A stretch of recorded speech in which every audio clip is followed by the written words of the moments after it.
I'm a total Sonic the Hedgehog fan, much like everyone else. I like the newer games, but I don't mind playing the classics. I don't think I've ever played glitchy or hacked games before, though I don't think I want to play any after the experience I had. Alright, that's enough of that. Sonic.exe is a not very good creepypasta written by a not very good person, released to the world back in 2011. The story garnered a lot of attention, most of which negative, but it did have its fans. Personally, my earliest recollection of hearing about the story was through a SpongeBob YTP, which, sure is a way to find it, and I thought it was like the scariest thing ever at the time for some reason. A lot has changed since 2011, though. I've personally gone from irrational fear of Sonic horror and creepypastas in general to immense fascination. Many others, namely several artists and game developers, have found plenty of untapped potential in the Sonic horror genre, which is what I'm here to talk about today. Well, most of these will be based on sonic.exe or other .exe titles. There are a few that are completely separate, doing their own thing entirely. I'm gonna try my best to rank the games, but I can't promise I won't forget that part, halfway through. And it goes without saying, but regardless of my thoughts on the games, please don't harass anyone who worked on any of them. And one more thing, there were at least 5 games just called sonic.exe, which, is definitely great for organizing these things. Anyway, all that said, let's begin. Whatever. Hey, Sonic.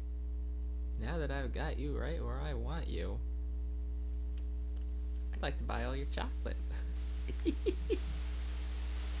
So of course, we have to start with the classic, Miss Crimson's adaptation of Sonic.exe. If you know anything about Sonic.exe, there's a 99% chance you know this game. To the other 1% may God help. Anyway, this is like the baseline of what you'd want from Sonic.exe. It's the formula almost every other game continues to follow. It's most certainly the reason there's even such an expansive .exe genre in the first place, because there's no way the story would have managed that on its own. You play as Tails, Knuckles, and Eggman, and watch helplessly as each of them get obliterated by the titular Sonic.exe. Knuckles also has this little bonus section if you go left instead of right, which I believe was inspired by the dream section from the original story, which is a really fun way to implement a typically unacknowledged part of the story into the game without breaking up the actual game parts. Really, there's not much I can say about this one. It's very tame compared to what we'll be talking about later, but it's an undeniable classic and a staple of internet horror at this point. I'll rank it perfectly in the middle because I kind of see it as a baseline that the other games should strive to improve upon.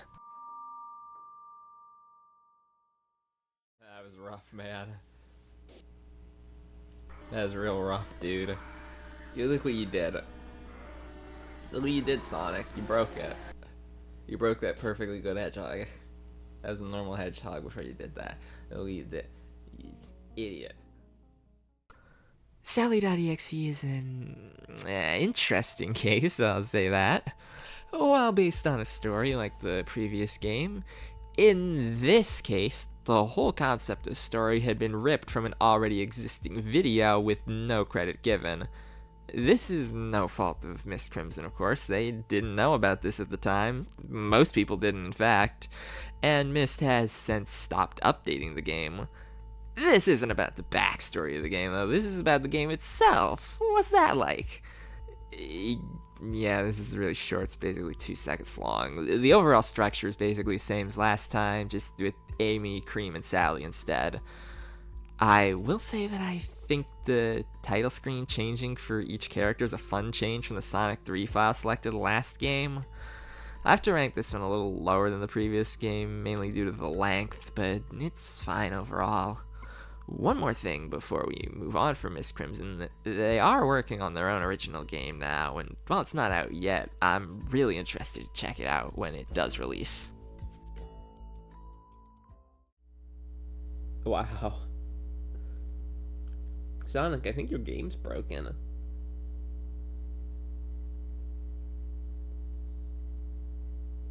Sonic, I think your game's really broken. Like, this is unfixable, Sonic. What did you do?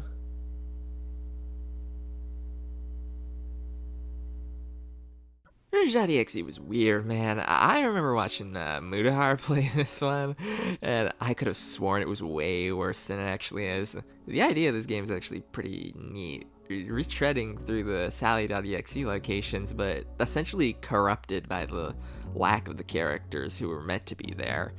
In terms of gameplay, it's pretty lacking. You don't actually get to do much, mostly just reading these chats between Sonic and Rouge. It's pretty different compared to the rest of the games, which I honestly think is pretty cool in a way. I will say I didn't really care for the fake Jigsaw ransomware screen. I get it was a big thing at the time, but it's kind of immersion breaking to be playing the Sonic horror game and then Billy over here pops up. I would have preferred it to be like a fake Sonic ransomware designed specifically for the game, but I understand if the developer just couldn't do that for whatever reason. Overall, pretty interesting, especially for an earlier .exe game, but it does leave things to be desired. This is made in Game Maker. I can tell that right away. I can tell. I know Game Maker when I see it, man. I know Game Maker sonic.exe when I see him. This is Game Maker sonic.exe, dude. I'm sorry. I'm sorry, you're getting diagnosed with Game Maker. Now for our first trilogy in the video, and surprisingly enough not the last one. Sonic2.exe is a prequel to the original Sonic.exe, which is something I only learned while writing this script, but in hindsight it makes a lot of sense actually. This one, oh boy, this one, I can't be too hard on it considering how old it is at this point, but the physics in this game are just not great.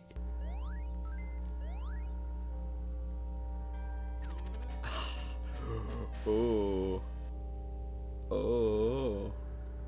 Usually that wouldn't be a problem for a .exe game, but this trilogy has actual platforming.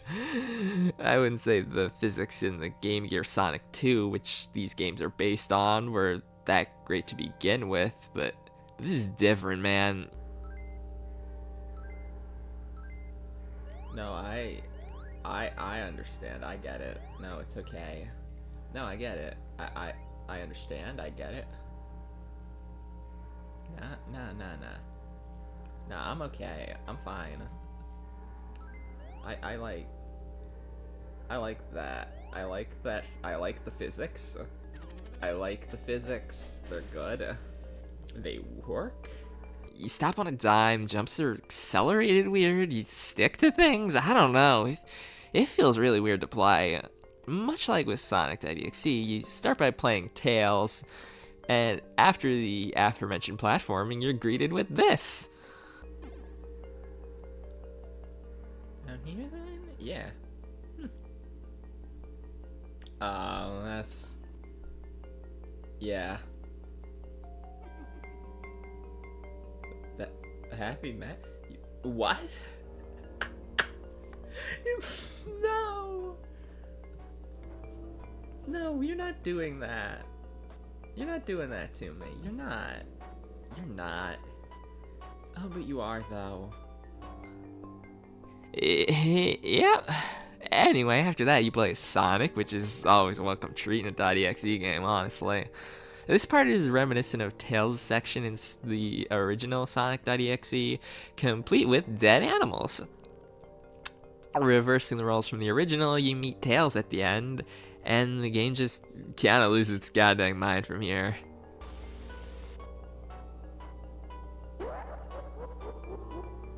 What?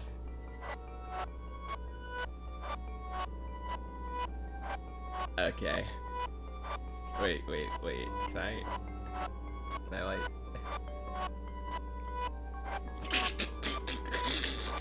Compressor Sonic!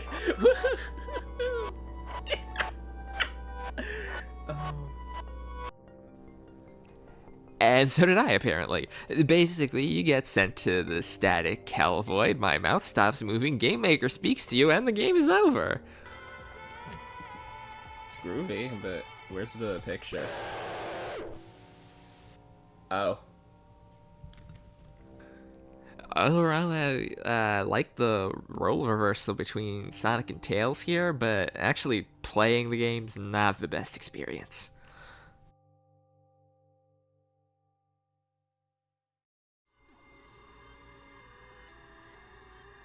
I love this sprite. He's just so cute. He's like a little animal. He is a little animal. The sequel to Sonic.2.exe, which I guess also makes it the second prequel to Sonic.exe, but that's not the point. Whatever, shut up. Sunshine.exe is, for the most part, about the same as the previous game in terms of gameplay appearance and, unfortunately, the physics. The Tales from the end of the last game makes an actual sprite appearance this time.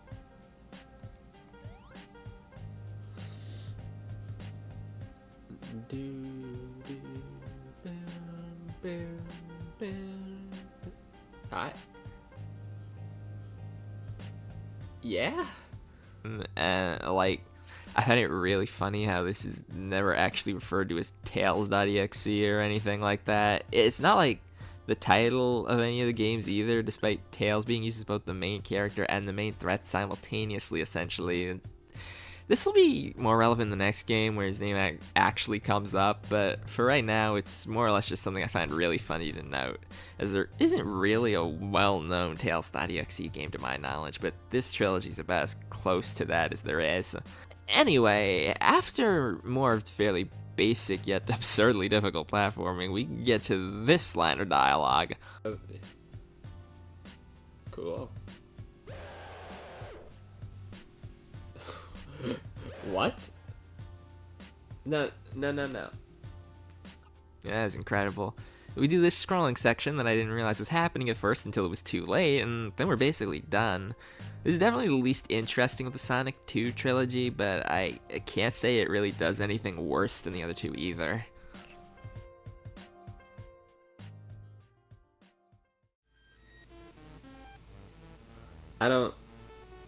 No, you know what? No, I don't want to be friends with Sonic this time. I think I will pass on that. Finally, we come to Insanity.exe. Finally, as in, like, we're done with the trilogy. We're not even close to done with the video. God help me. Another quick side note, rather than watching through my own gameplay to refresh my mind while writing the script, I've just been looking at Dan and Phil's playthrough from, like, 2016. This isn't important to the game, like, at all, but I don't know, I just thought it was funny that that's a thing that exists, and I had to put it out there. We start this game in the tornado in another scrolling section, which I find to be much more compelling than the previous one, if just for having a more interesting look to it. Returning to playing as Sonic after that, we get to see Eggman with his head this time. Yay! Eggman explains what's going on, telling Sonic that the evil Tails creature is named Zalgo. For those who don't know, Zalgo is a completely different creepypasta entity unrelated to Sonic, originating from edits of comics back in 2004. Zalgo is typically portrayed as this unknowable monster that chooses to corrupt media, and is also, like, gonna end the world or someday or something. I don't know. He's also been frequently portrayed as a rival to Slender Man, but that's, like, not only not relevant to this review at all, but could also make for its own video if I'm ever willing to put in the research. Anyway, as Zalgo does, he's rooted his way into the world of Sonic, specifically through Tails. Sonic tries to find him, he tries to give Sonic a seizure, fun stuff like that. Eventually the real Tails steps in to defeat him, for just a moment, whatever this is happens.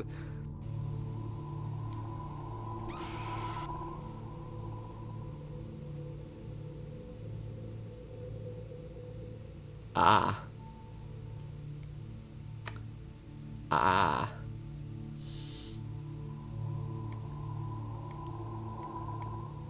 Is that the end of the game?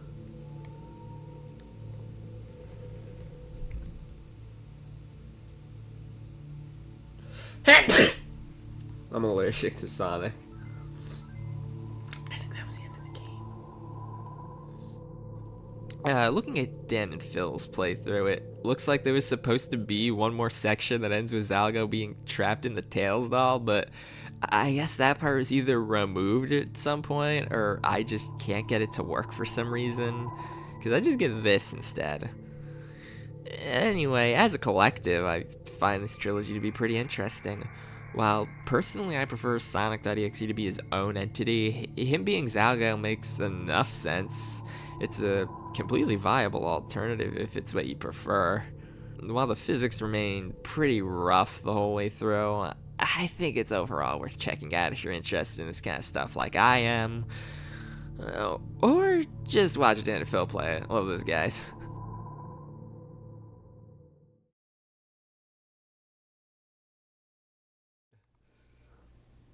Ooh. Ooh, music's scary now. Music's scary now. Chowgarden.exe is a very different take on the genre, taking the form of the tiny Chow Garden from the Sonic Advance series, though referred to here as Chow Garden Mini. It starts off as a silly little pet simulation thing, as the Chow Garden generally is. You collect rings to buy them food, toys, a TV, I guess. You play rock, paper, scissors to earn more rings, much like in real life, and that's basically it. The Chow wants a trumpet, so naturally that's what you're gonna want to save up for. Just remember to also, feed the poor sap in between rounds of rock, paper, scissors. He will die if you don't. I learned that the hard way. Don't let me starve. Oh, should I have been... I should have been feeding you, dude. I'm sorry, man. Ah. You lost. I was gonna feed him. Child died from hunger. I should have paid more attention to it. I was trying to get him his trumpet, man. Not sure if it really matters though, because whether you get him the trumpet or accidentally starve him to death, you're led down the same path. That being the game crashing. If you choose to reopen it after, your progress will have seemingly been completely reset. But trying to save up for the trumpet again will show that not to really be the case.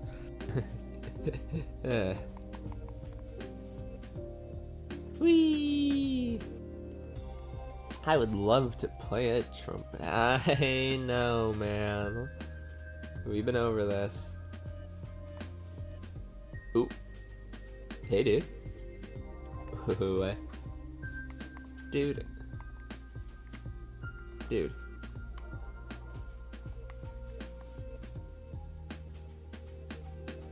I can do what I want, man. I'm not the Chow here. You're the Chow here. I'm not the Chow here. I will give as many trumpets as I want. Personally, regardless of the angry dead Chow's persuasions, I just kept saving up for the trumpet again. What can I say? I just love rocking paper, ring, and scissoring so goddamn much.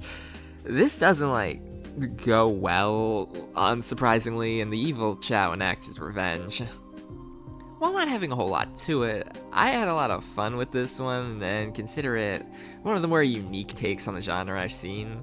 And not many, if anyone at all, have really tried replicating it. I would love something like this for Pokemon though, imagine a Pokemon camp.exe, I would eat that up.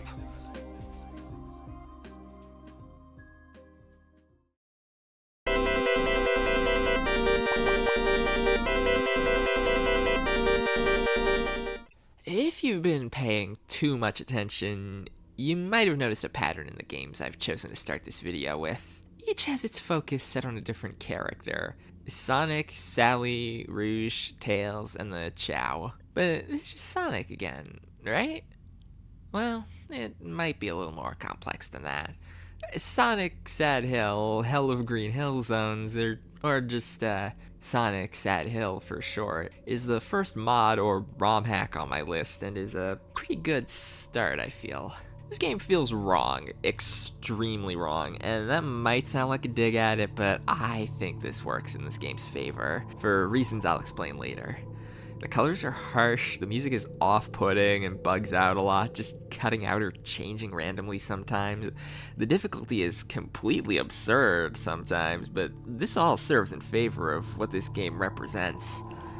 Despite how it might look, you're not actually playing as Sonic. Rather, you play as his malfunctioning robotic duplicate, Metal Sonic, convinced he's actually the original. We see Metal appear in place of the usual Eggman bosses throughout the game, but it's safe to say this is actually the real Sonic. When completing a level, messages such as Sonic is still alive appear in place of telling you an act has been passed.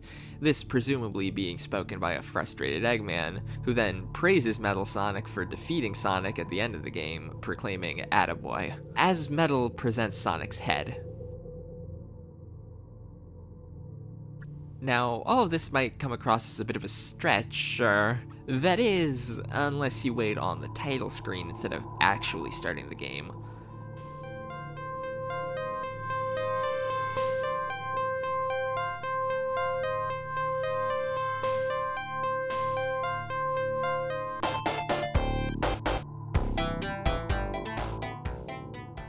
You'll be sent to Labyrinth Zone, which is absent from the main game, and after a bit more of the usual, which admittedly more ominous titles in this than in the main game, we face Metal Sonic one more time, and then defeat him with a single hit.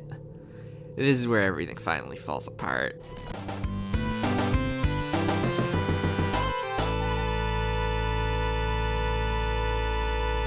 An error message is displayed, and Sonic and Metal swap places, revealing the truth behind the facade that had been put up through the entire main story. While the bugginess makes the game hard to play at times, the connection to Metal clearly being unstable makes it harder for me to really get mad at it, and the narrative is cool enough for me to enjoy the game for what it is quite a bit. Also, one more thing, the reason this game doesn't have any footage with commentary is because I actually accidentally played the completely wrong version of it at first and had to go back and record the game later.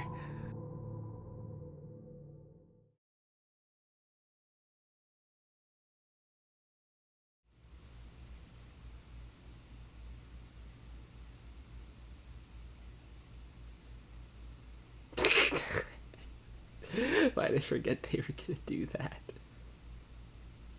Going back to the classics of the genre, we've got Sunky.mpeg. Rather than being a standard.exe game, Sunky is a parody of sonic.exe, if that wasn't obvious already, of course. Playing as Tails, Knuckles, and Eggman once again, the game is basically just sonic.exe, but if it was silly on purpose. Replacing the uses of random scary video game music with even more random songs, which I'm sure I'm not allowed to play in this video. Rather than killing his friends, Sunky just wants to dance with them instead. It's simple, it's silly, the humor is outdated by today's standards, sure, but even the game knows that. I think it's worth the few minutes it'll take to play if you're a fan of the genre. Plus, I really like this picture of Tails at the end, I think it's cute.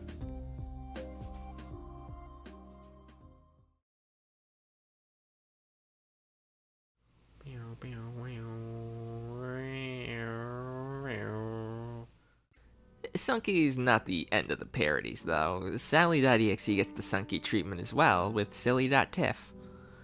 Much like the original Sally.exe, there's not really much I can say here that I haven't already. Play Amy, Cream, and Sally again, silly music and visuals, all that. And instead of dancing, this time Sunky wants to have cereal with his friends. I think the little animations are pretty funny, glad they kept that from the original.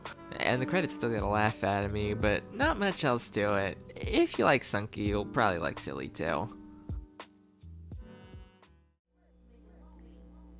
Let's make a movie.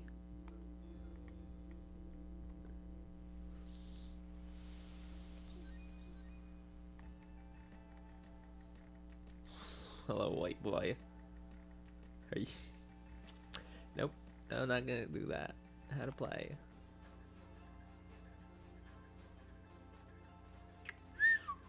Never mind, I take it back. Oh, I am excited for this one. Sonic Dreams Collection is our first fully non.exe game on the list, being its entirely own, uniquely disturbing experience. Supposedly a collection of unreleased Sonic games from around the Dreamcast era, Sonic Dreams Collection gives you 4 games to choose from: Make My Sonic, Eggman Origin, Sonic Movie Maker, and My Roommate Sonic. Starting with Make My Sonic, we're presented with a fairly limited character creator, but my god, you can get a surprising amount of mileage out of what little there is to work with. Let's do it, man. There you go, let's... yeah, that. That shadow is super icy and edge girl, man. Check it out. You even get to throw rings at your Sonic, which is useless but really funny no less. Take note of the upload to SegaNet option, by the way. That'll be important later. Dude, that's sick. Let's upload you to SegaNet. Sorry. With our Sonic made, we move on to Eggman Origin, which is unfortunately not available due to not having a connection to SegaNet. Again, keep that in mind. Isn't that awesome? Don't you love Eggman Origin? I love Eggman Origin. Yeah, I thought so, man. It's with a heavy heart that we have to back out of Eggman Origin, moving on to Sonic Movie Maker. This thing is, well, kind of insane. You're given a few scenes to film, each arguably more horrifying than the last. Hey, man. Hey, man, what you doing out here all alone on late night? Yeah?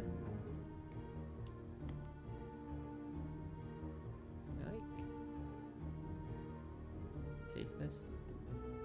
I'm taking this. Thanks. Much like with Make My Sonic, it may seem kinda limited, but you can get a lot out of these scenes if you try hard enough, I assure you. I personally chose to get quick, still shots of whatever I thought would look the most unnerving, and I had so much fun with it, like actually. Finally, we come to My Roommate Sonic, an apparent VR game, though I have no idea if it's actually VR compatible, nor do I wish to find out. Where you, well, roommates with Sonic, obviously. Eggman watches you through the window, encouraging you to make moves on Sonic, which eventually goes too far and leads to whatever the hell this is. Yeah, there it is.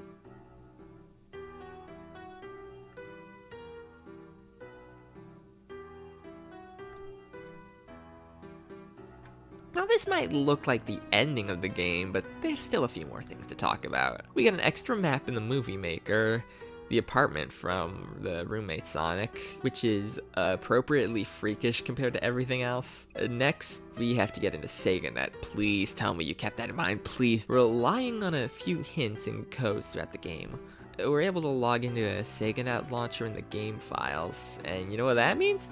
Eggman Origin time. Oh yeah. Yeah, that's my guy. That's my guy right there.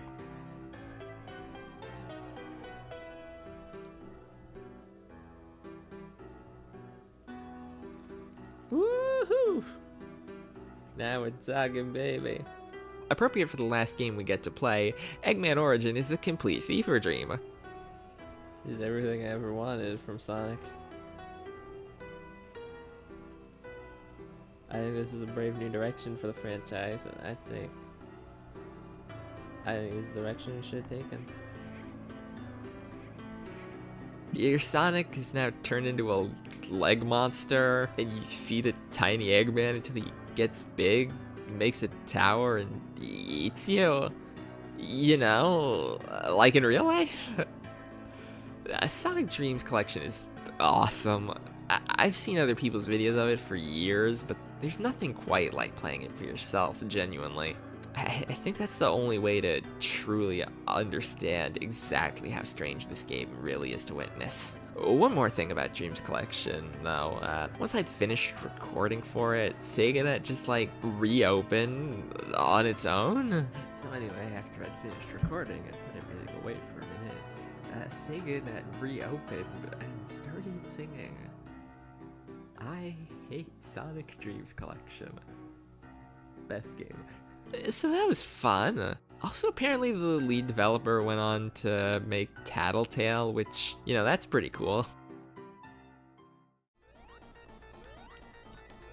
Nope. Got him. I can't stop winning. Ah. As the name suggests, this is another ROM hack. As the name doesn't suggest, it's sonic.exe again. Rather than being the usual .exe format, we actually get to play Sonic this time, in what looks to be a completely normal rendition of the original Sonic the Hedgehog at first. But randomly throughout the game, you'll be sent to, as the original sonic.exe story would put it, the Hell Dimension, where enemies don't take damage, rings are negative, and the only way out is through destroying monitors, which you kinda need to do, otherwise you can't, like, finish levels. More importantly than that, Sonic.exe kinda just shows up and kills you sometimes if you don't escape fast enough. Guess I forgot to mention that. I don't know if I'm just like bad at the game or something, or if this is just ridiculously hard. There's no actual triggers for when Sonic.exe shows up as far as I can tell. Just popping up randomly throughout the level, so you kinda just gotta hope you can get to a monitor in time, assuming there are even any around at all. Sometimes they'll show up again like a split second after you've escaped, and there's not really much that can be done about it.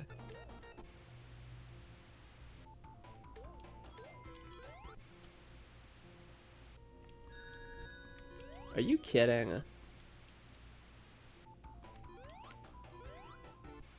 Why?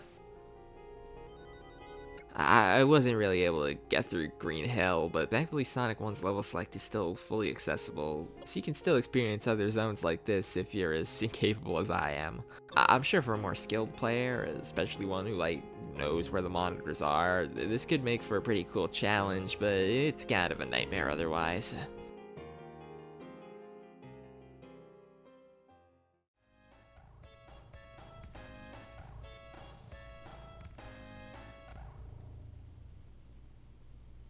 Oh.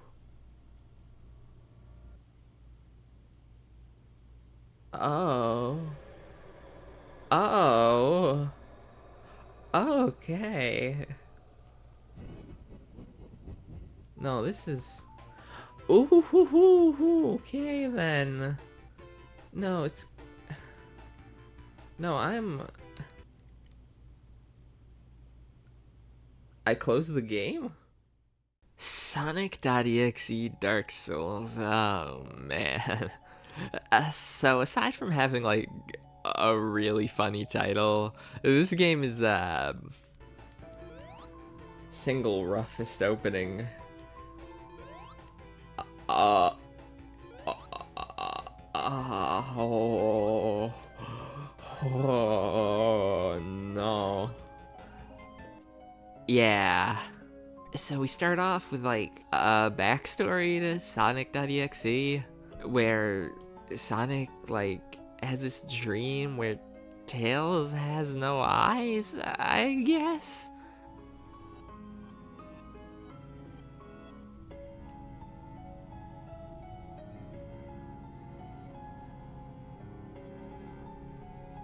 That is a corpse Sonic.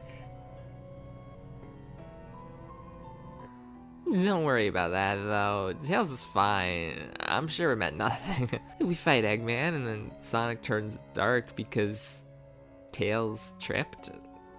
I think. Uh,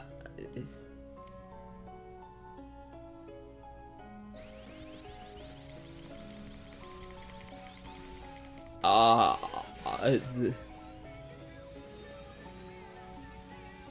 what?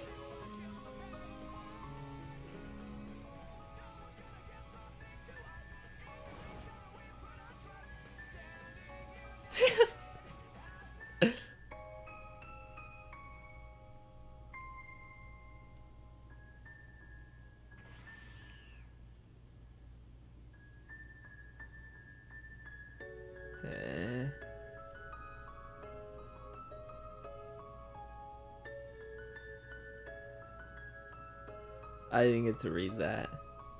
And then he just becomes sonic.exe, I guess, and we move on to the main game. If it wasn't obvious, this intro sequence confuses me like a lot. Maybe I'm just stupid, but I'm really not completely sure what's going on here, like at all. Moving on with the main game, we're finally returning to the classic formula again. Starting with Tails, we actually see him in the tornado first, which I think is a neat detail, and this won't be the last time we see a game do this. As far as I can gather, I believe this idea originates from a game we'll be talking about later, but I still think it's fun here too. The game carries on about the same for a bit, but I did catch this KFC bucket chicken only when looking back on the footage, and I found it funnier than I should have. It's like Flappy Bird.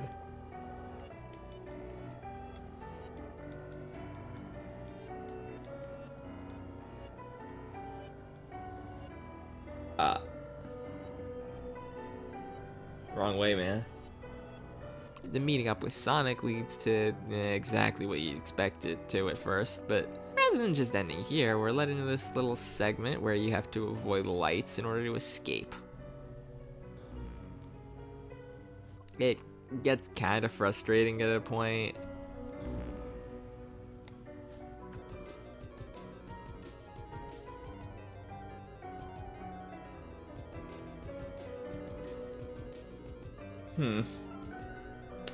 Yeah. But it's generally pretty fun, actually.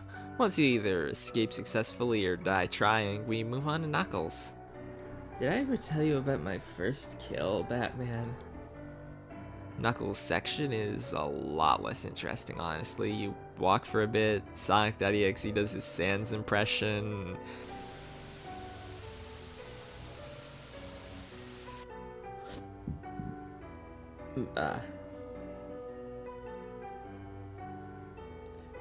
Gaster. And then you're done. That is, unless you manage to escape as Tails. In this case, Knuckles is saved by Tails, and we actually get to fight Sonic.exe, named XSR in this iteration. I did not end up beating him. It's definitely doable, but honestly, I just didn't want to keep trying at a certain point. For some reason, losing here also kills Tails. Not exactly sure why that is, but moving on to Eggman, and all he gets to do if the others are dead is fight XSR, but like, I couldn't control him? So he kind of just dies no matter what. Then you get a FNAF jump scare and the game is over. This game had a rough start, like really rough. I didn't end that great either with the jump scare, but the actual Sonic.exe section was pretty good, to be honest. This is the first proper retelling of Sonic.exe on the list, and it's definitely not my favorite one, but it's not too bad either. There it is. Tails, get out of there.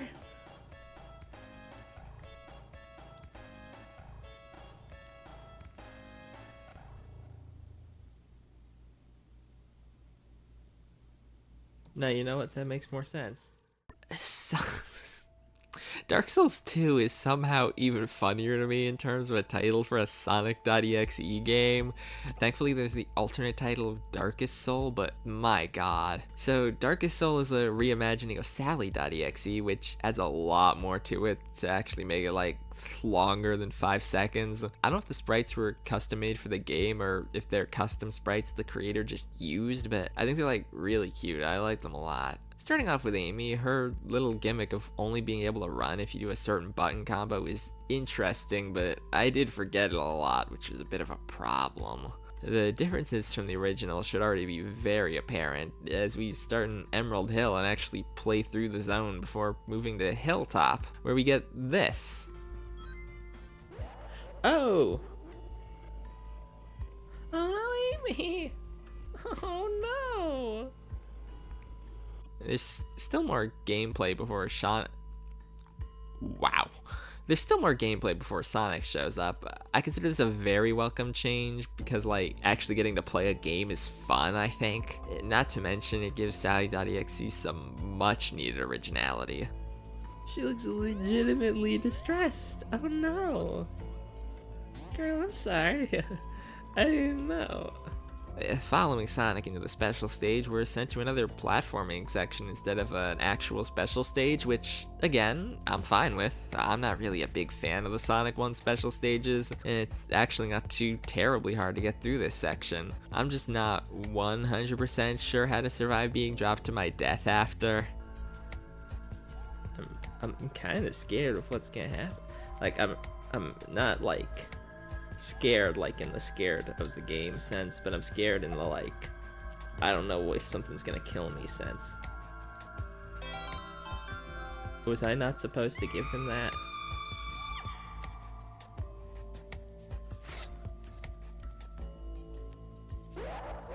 Was that wrong? What I did? Oh, oops. Anyway, let's go gambling! Cream starts off in Casino Night, which I'm sure is completely illegal and was very responsible of Vanilla to let her do. You know, assuming Sonic hasn't killed her already, actually. Having had his fill of gambling, Cream's chow, Cheese, flies off, and we follow him into Carnival Night. Rather than finding Cheese, we find Sonic.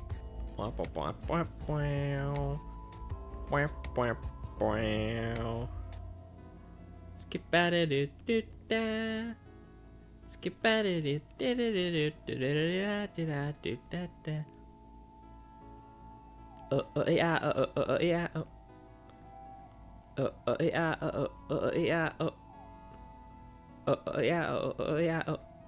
Who says that we should take the speed boost monitor to help look for Cheese. I love this change from the originals, like, so much, actually. I know it doesn't seem like much, sure, but having Sonic actually being involved here is a big difference, to me at least. In the original, Cream just kind of runs into the monitors on her own and dies like an idiot. Like, making it Sonic's idea is such an improvement. Not only making Cream's death feel more like it's related to the rest of what Sonic's doing, but the fact he doesn't present himself as XSR to Cream here, just remaining as a normal looking Sonic to deceive this small child and walking straight into her death is exceptionally twisted compared to what we usually see from him, which, while not matching completely with what most depictions would show him doing, I think it falls perfectly in line with how they talk about him.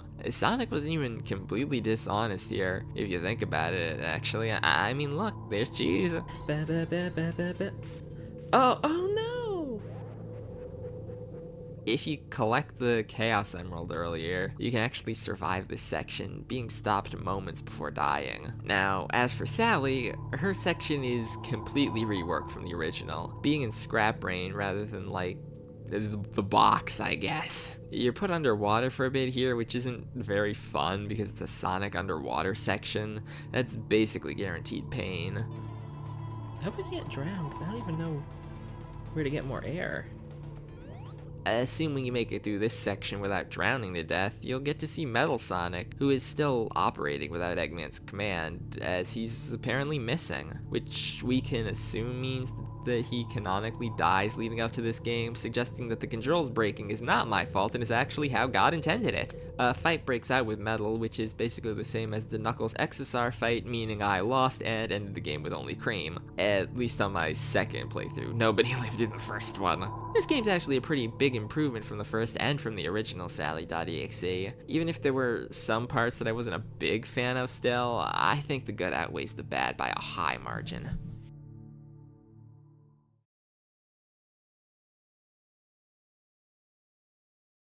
Sonic, Blue Streak speeds by. Sonic the Hedgehog, too fast for the naked eye. Sonic the Hedgehog. Okay, there it is. So as of writing this part of the script, a new version of Dark Souls remake was coming out, which looks like it'll be more interesting than the current remake. I've chosen to wait a few days, and I'll be playing the update to review when it comes out instead of the current version. So, coming back to this after the update came out, I am so glad I waited. Originally, this was going to be one of the most negative parts of the whole video. but the update fixed every problem that I had. At first it doesn't look too different from how it was before, but the improvement is very evident very fast. Not only compared to the previous version of the remake, but compared to the original Dark Souls as well, of course. This intro sequence is a major step up. Not only can I actually understand what's happening this time, but it's pretty fun too. The first version of the remake had a rail grinding section here, which was cool in concept, but got really frustrating to actually play. The 2.0 removed this in favor of something much closer to actual Sonic 3 gameplay, which I'm extremely thankful for. Tails, Knuckles, and Eggman have all been given these very well designed levels, each taking place around the same time, all on Angel Island rather than the usual Green Hills, Scrap Brain, and third place. While this might seem like it would make for a less interesting game, and I'd argue it did in 1.0, 2.0 expands it really well, I think. I also have to talk about Oxiel, XSR's Kirby villain-looking companion. I did not know what this dude was going into the game, and was pretty alarmed on my first encounter with him, to say the least. What? No, wait, what's happening? Hold on! No, what the hell is that? But I think giving sonic.exe a companion is a good move when the modes are happening concurrently. It prevents anything like the Sally.exe cream death, where it feels like Sonic wasn't involved at all, while also not having to justify him being in like 3 places at once. Plus, like, come on, he just looks cool. Overall, the Dark Souls remaster is unsurprisingly the best in the series, improving on previous entries while also feeling like its own adaptation entirely.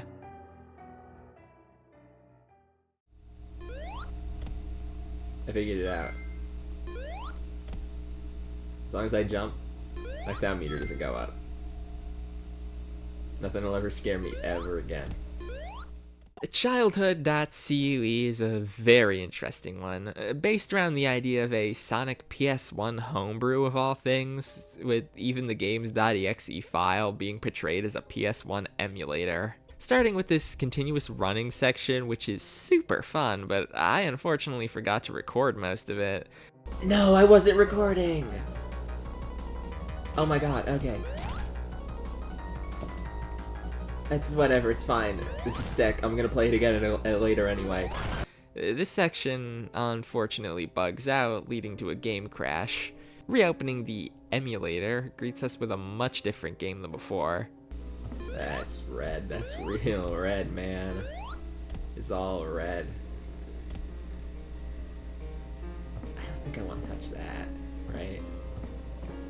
That's something I shouldn't touch. This ominous red maze with these big creatures around almost every corner. This might be the closest to a traditional horror game on the list, honestly. You collect 50 rings, remain cautious of the monsters around you, thick fog, loud footsteps you need to be careful about. Fitting for a PS1 era inspired game, considering games such as Silent Hill around the time. Only real difference is, those games don't usually have Sonic in them. Due to the simplicity and the lack of very many differing scenarios, there's not really much I can add here. I just think this game is really cool and captures the vibe it was going for really well. This game does show you the username of the last person who played it at the end of your playthrough, though in my case, the name is just Steam User, which every time one of these games drops it as a name, it almost feels derogatory, but that's just a quick heads up for anyone who might be interested in checking this out. You're just missing an eye now, just all the way. Sonic Endless is another pretty different game compared to a lot of the others here, being based on an entirely different creepypasta rather than adapting sonic.exe, sally.exe, or being a wholly original work. The story this time is, well, the Sonic Endless, as the game's title would suggest. Unlike sonic.exe, I don't imagine nearly as many people will be familiar with the story of Endless. So, a bit more of a rundown of what's happening here is in order. The story and the game go about the same. We start with what looks to be Sonic 1, with something off. No Sega jingle, a visibly upset Sonic, and an empty green hill, devoid of life, enemies, platforms, and the ability to run. The only thing you can really do is walk. Staring at the out-of-reach rings in the sky, they're the only other thing that exists here aside from Sonic. You kinda just walk for a while, the rings above spelling out messages such as, let it end, I can't take it, I don't want this. Eventually we come to a boss area, but rather than fighting anything here, Sonic just collapses and cries. This lasts for quite a while before he finally stands up again, leading himself off a cliff to his presumed and clearly desired death. Oh, whoa, Sonic. Sonic. Please be. Oh, Lord. Oh, no. We're presented with Sonic's body with the text "Gold influences the selfish" above him. If it wasn't obvious by now, the idea here is Sega forcing the Sonic franchise to continue long past its prime, continuing to milk it for all the money it's worth, even once everyone has moved on or is begging it to end. This is shown even further if you continue the game, Sonic growing more miserable and bruised with each reset, until eventually he can't keep going and it finally ends. While not a very fun game, I mean, you just walk to the right the whole way through, this is a perfect adaptation of the source material, a reflection of a very dark time for Sonic as a franchise, which it has thankfully been pulling itself up out of in the past few years with the success of things such as the movies and Shattered Generations.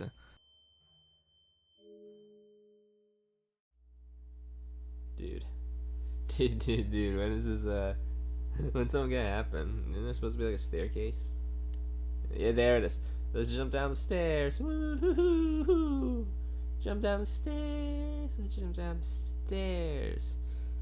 I love jumping down the stairs. Is Sonic gonna come like push me down?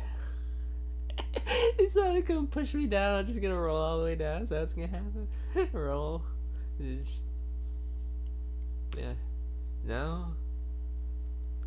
Sonic, can you push me down the stairs, please? I'm not going fast enough.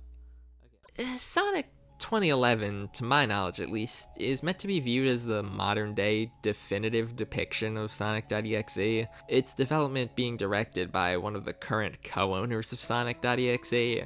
What it actually means to own sonic.exe exactly, I'm not sure, but that's completely aside the point. As being the new definitive version would suggest, Sonic 2011 is essentially an overhaul of the original, with updated graphics, gameplay, more secrets, even an updated end screen where Sonic pretends to crack your screen after the game is over, which I couldn't get to work for the video, but trust me, it does usually work. Sonic, did I win?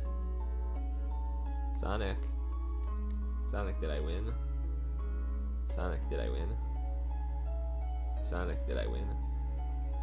Sonic. Sonic, did I win the game, Sonic? Did I win the game, Sonic? I didn't win the game. I'm sorry, Sonic. I couldn't do it. I couldn't win your game. I'm sorry, Sonic. How do I close this? This game is awesome, really. While I'd still recommend the Miss Crimson version if you're after that early creepypasta game charm, if you really want to experience Sonic.exe in a story-accurate yet still unique format, this is the one.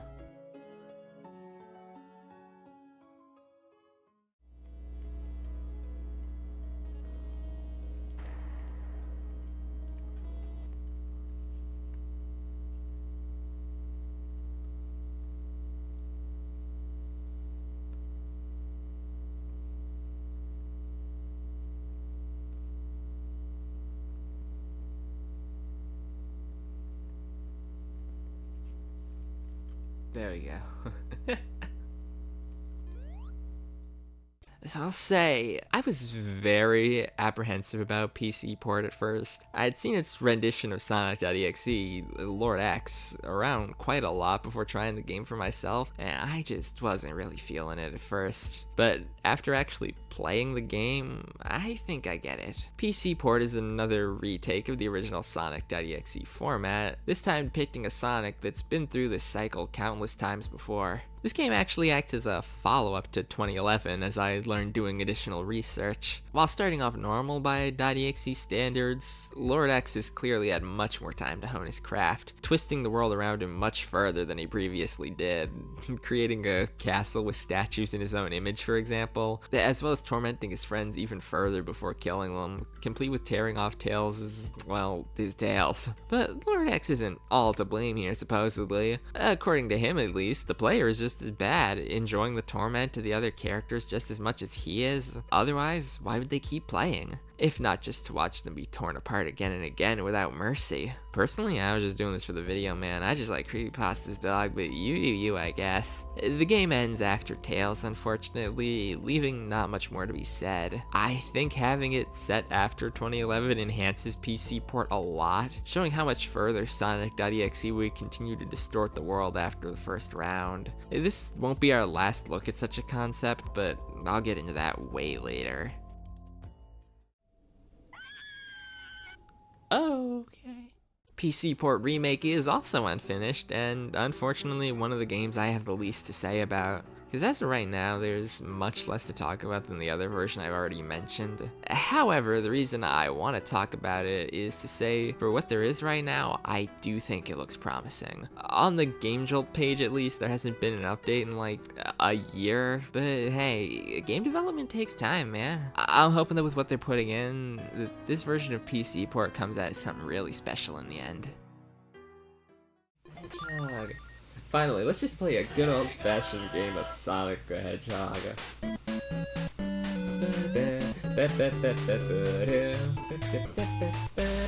That's how I remember Sonic.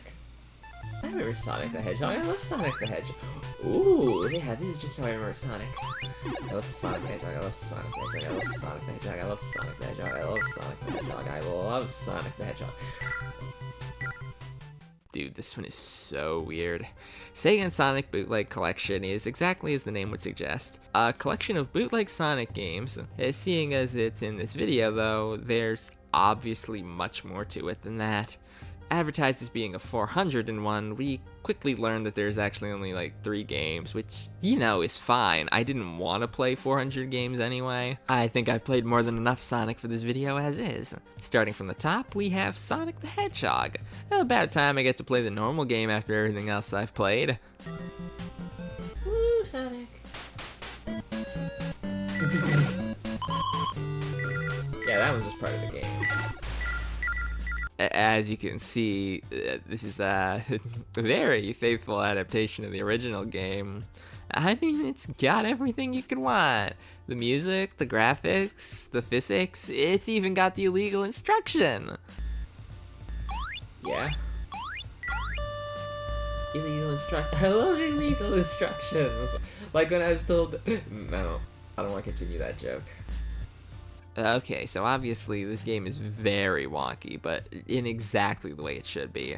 It's just the nature of the type of bootleg game this is meant to be, and arguably even licensed games are guilty of this, but that's not important right now. After the error screen, the game just starts falling apart, sending us to boot like hell real quick before stealing Sonic's eyes and crashing for good. Next is Somari, a classic of the bootleg game genre, and the dream of a very specific type of Sonic, Mario, and Dragon Ball fan, I would imagine. We get to go to my personal favorite Sonic 1 zone this time, Spring Yard Zone. Unfortunately lacking the music, but considering everything else happening here, I don't know how much that'd help. We meet debatably normal Sonic halfway through the level, and after a bit of existential pondering, oh hey, the music's back! Me neither, oh!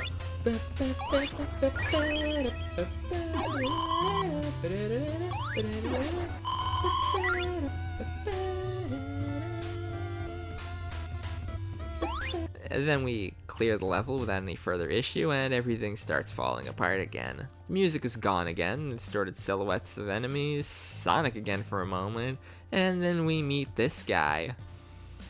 Hey, bud. Sonic? Welcome to hell!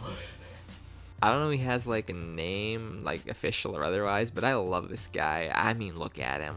What I don't like too much is trying to escape from him, but that's fine because I don't actually have to. We see this real man, Somari is violently murdered, and then we move on to the last game, Tails' Musical Odyssey. This one is really tedious, honestly. I do like the building tension through each phase, but I wouldn't want to play it more than once, personally. The little red dude interrogates us, then drops his backstory.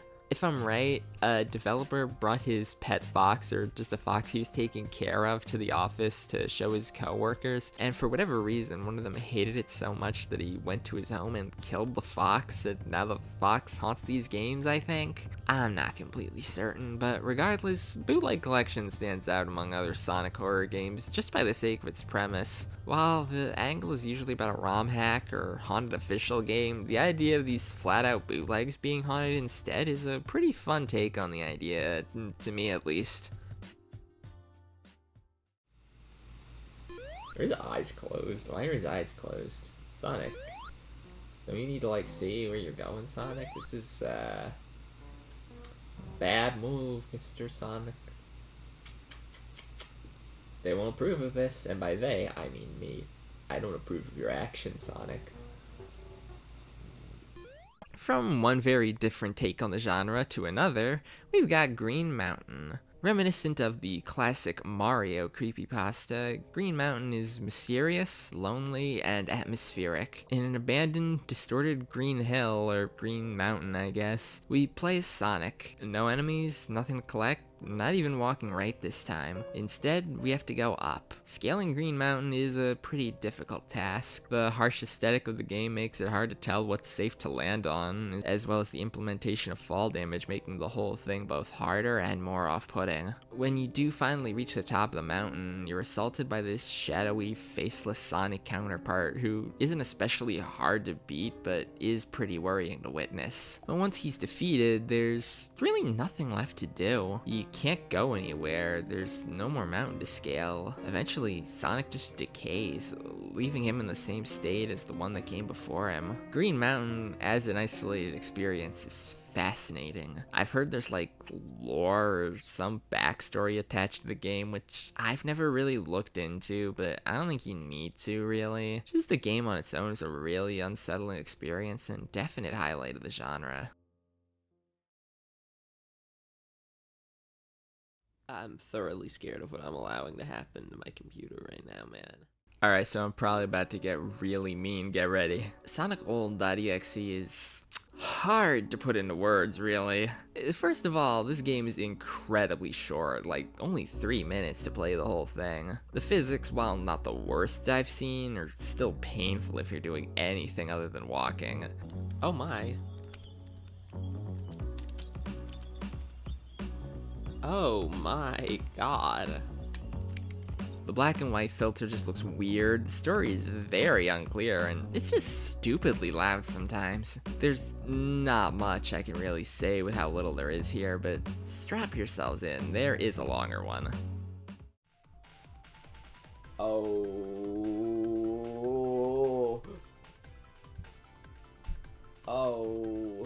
Okay.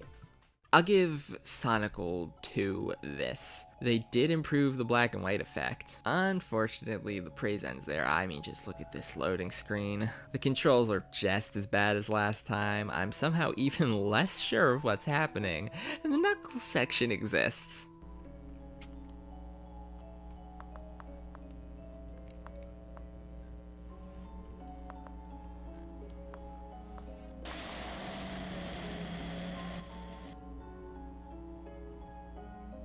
Man, I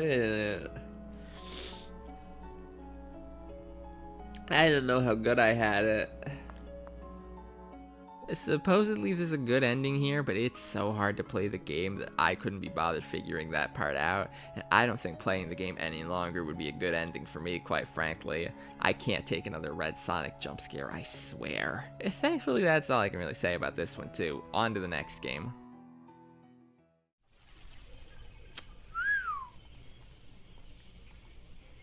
Ooh, uh-oh. Oh, there's another one. So, Sonic 3 has improvements over the last two. I can kind of understand what's going on a little bit better sometimes. I mean, I have no clue who this one dude is, but that's fine, I guess. This little top-down section's cute, albeit very tedious, but my god, does it get worse from here. We have to avoid like 10 billion spikes again. This ball who I hate. And oh boy, then we have this up-scrolling part. I hate it. I hate it a lot, actually. I'm not even sure what I'm supposed to be running from here, but I don't even know if it matters. Assuming you manage to get through this part, you're rewarded with Smile Dog, and then that guy I don't recognize comes back and takes Tails somewhere, I guess. The world turns gray Sonic walks for a minute, and then that mode is done. Moving on to this guy mode, I hope you like Eggman jump scares because that's all we're getting. Another scrolling section filled with spikes where you get this same Eggman jump scare every time you die and no life counters. This goes on forever. Or at least it would go on forever if the game didn't crash. So the game broke.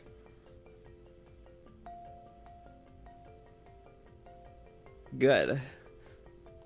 I consider this a sign that I should stop playing, so I didn't actually finish the game, but there wasn't much that I really missed.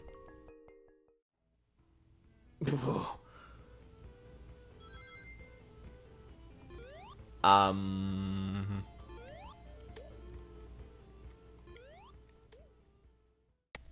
So I don't usually talk about the developers of the games, but I absolutely have to in this case.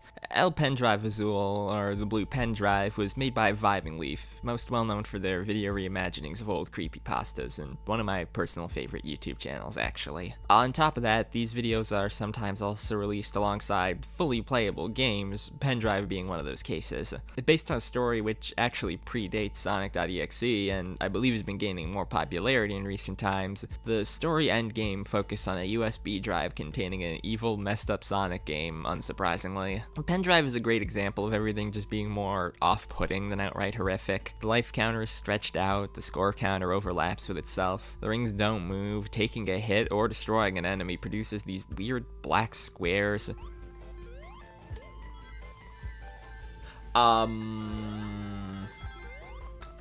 That's not good. What?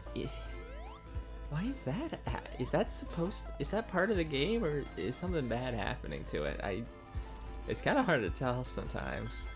The game just doesn't feel right at all. Marble Zone makes this even more apparent with more overlapping text and completely out of place objects. The game fizzles out eventually before we're sent to this darker version of Marble Zone.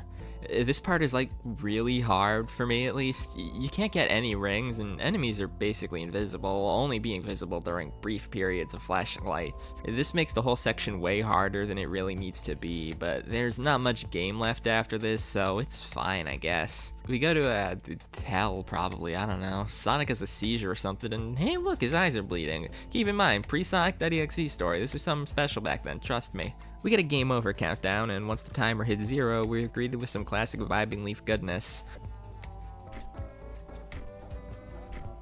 I think something scary happens if I don't press it, yeah?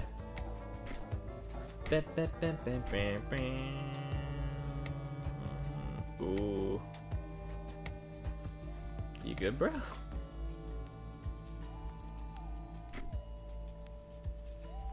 And then scary happens?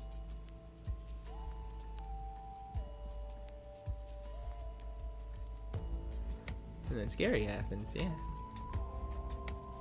Oh, it's forming a picture. He's drawing for me. Isn't that so nice? Isn't he so sweet? Oh. Oh my.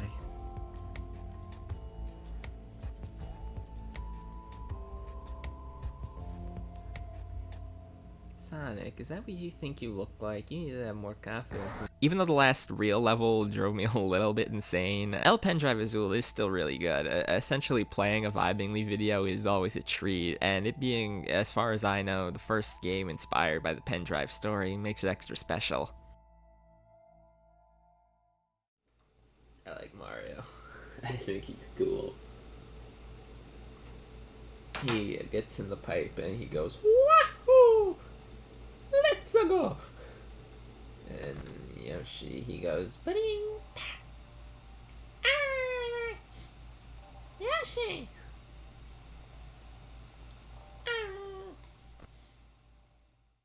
So I'm sure you're all familiar with Five Nights at Freddy's. It's basically treated as a staple horror franchise at this point, being grouped in with other all-time classics and things such as Dead by Daylight and Fanta, I guess. There's a lot of FNAF fan games out there, and almost everything has a FNAF parody fan game at this point, too. Pokemon, The Simpsons, The Wiggles, Thomas.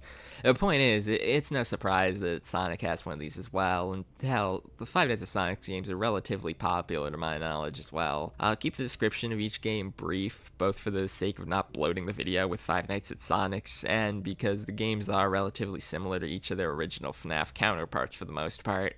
Starting off, we have the original Five Nights at Sonic's. Naturally, this one is pretty similar to the original FNAF. I could swear the power's draining faster though, but I don't know. The main threats in this game are clones of Sonic, Tails, Mario, and Yoshi. Yeah, there's Mario characters here, don't question it at this point. There is, of course, a Golden Freddy as well, whose name I read as 15-inch Golden Sonic, despite the fact that he's apparently actually 5'4", which not only makes him 4 inches taller than clone Sonic, but like 2 feet taller than the original Sonic. Also, Luigi's the phone guy, that's important for later. This game's fine, there's nothing really wrong with it. I've seen a lot more hate for it than it ever really deserved. It's just FNAF 1 essentially.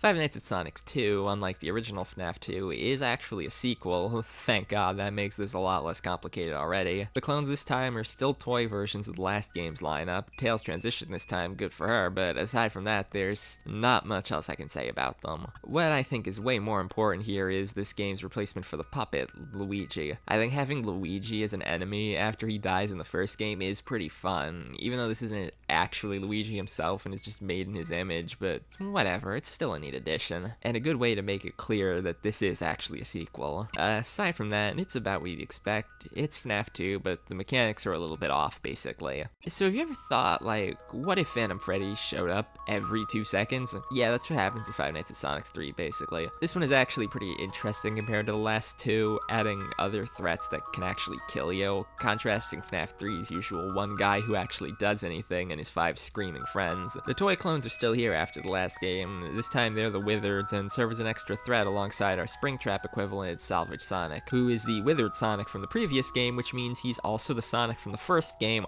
All this is to say that Sonic in Five Nights at Sonic's actually maintains his in-series relevancy much longer than Freddy in Five Nights at Freddy's, which is extremely weird to me. Also, there's a power meter on the control panel, which can be reset with everything else. I just think that's kind of cool. Once again, very similar to the original. Unfortunately, I've never been very good at FNAF 4, having never even made it past Night 2. Five Nights at Sonic's 4 makes itself much more merciful with the implementation of the desk, hiding under it being a much safer bet compared to the doors in FNAF 4, especially since I've just, never been able to hear the breathing, so having the option to just hide saves me a lot of trouble. The Foxy and Freddle mechanics are basically just glued together for Tails, which is, again, a little less stressful. Unfortunately, though, both this game and the previous game actually make the nights longer than usual, ending at 8 instead of 6. So despite being a little easier than the original, you'll still be here for longer. The threats in this game are what you'd expect for the most part: Nightmare Sonic, Tails, Mario, and Yoshi, with the addition of a Nightmare Golden Sonic. And the one I find the most interesting, the Toy Mare. The Toy Mare is, surprise surprise, Salvage Sonic again, aka Withered Sonic, aka just Sonic. The clone one, I guess. This time he's stuffed inside a mix of parts from the toy clones. Keep in mind, this means that this version of Sonic has been in every game so far. Meanwhile, poor Fazbear over here didn't make it past the first.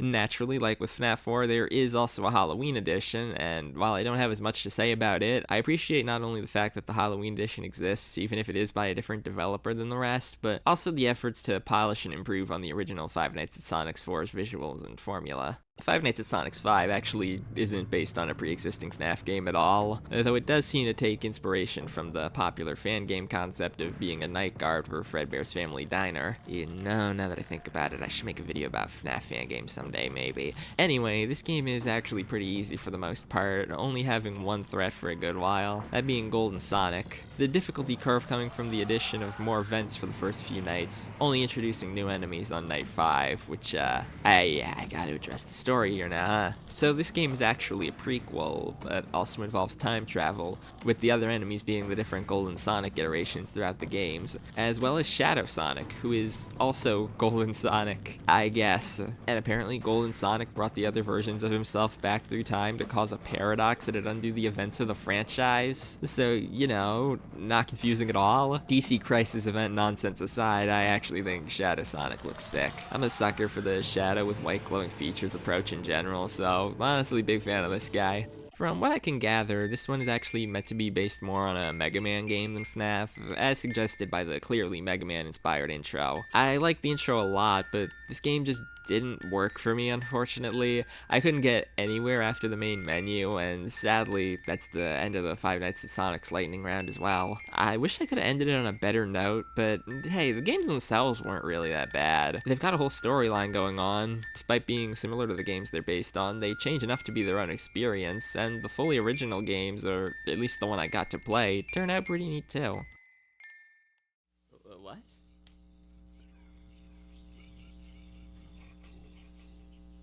I didn't understand a word of that, my guy. I know you said Knuckles. That's like, yeah. Alright, this one is another classic, which, despite having heard about it for what feels like forever, I never actually played it before this video. This being another reimagining of sonic.exe, I don't think I need to explain the base premise much.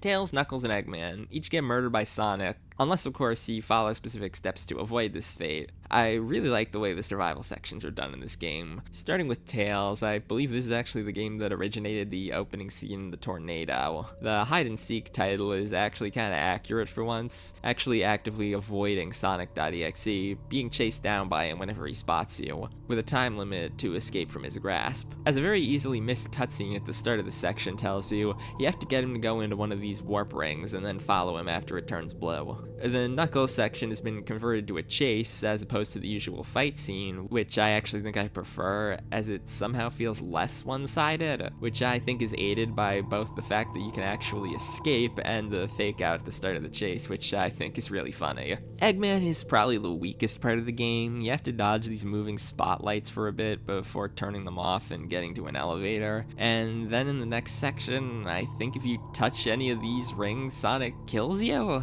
That's what happened to me the first time at least, but I actually have no idea if that's the case or if he just did that once and then never again. If everyone dies, the game ends about how you expect it to, but if you're able to survive with everyone, you're sent to the fog. You're supposed to be able to navigate through this section with each of the surviving characters, but I just couldn't get that to happen for some reason. I'd make it here with everyone still alive and Sonic would just like kill everyone except the character I was playing. Getting through the section would have led to a boss against sonic.exe, which honestly just didn't look all that fun, so I don't think I was really missing out. My thoughts on Nightmare Beginning are mixed, honestly. It's a staple of the genre, and the Tails and Knuckles sections were really good, but starting at Eggman, it just isn't really that fun anymore. Not to mention the confusion of why I can't progress past the fog. It doesn't look bad. What is the saturation? What do you mean by that? So take everything I didn't like about Nightmare Beginning and apply it to the whole game this time. It's really confusing, stupidly difficult, it's just not that fun, but I'll explain it the best I can anyway. You can pick which order you play the characters in, but when I did anything other than the order they're presented in, I just died faster for some reason, so we'll just stick to that. Starting with Sally, it's completely different from the original Sally.exe, as all the stages here are, actually. I like the aesthetic a lot, being set in this big mansion in a graveyard. The problem is that it's just not fun in the slightest. You're being hunted by this floating cream head and weird long-limbed Sally monster, and despite following the instructions to avoid them, they just kill me anyway, or just never go away for some reason. Cream's part is better, I guess. It's set in what's basically Ice Cap Zone, and I can actually, like, understand what I'm doing for the most part. That is until Sally shows up, or, like, someone pretending to be Sally, I think. I guess. We got this sort of fight against Sonic, which is, again, stupidly difficult, and I was unable to beat him. And finally, Amy's section, and it's the worst one. I genuinely don't know how to play this part. Amy just falls over and dies in this needlessly long death animation at what feels like completely random points, and I have no clue what I was supposed to do about it. Then you get a really condescending message from Sonic and the game just ends. If it wasn't obvious, I don't like this game very much. It had some good stuff going for it, but it feels like it tries way too hard to be difficult over like being fun or something. Nightmare Beginning had its problems, sure, but it felt like it valued being a somewhat simple yet entertaining reimagining of sonic.exe over anything else. Finished Nightmare kinda goes in the exact opposite direction, overcomplicating Sally.exe and just not being very fun to play.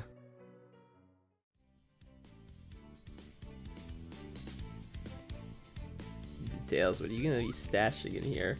What are you planning?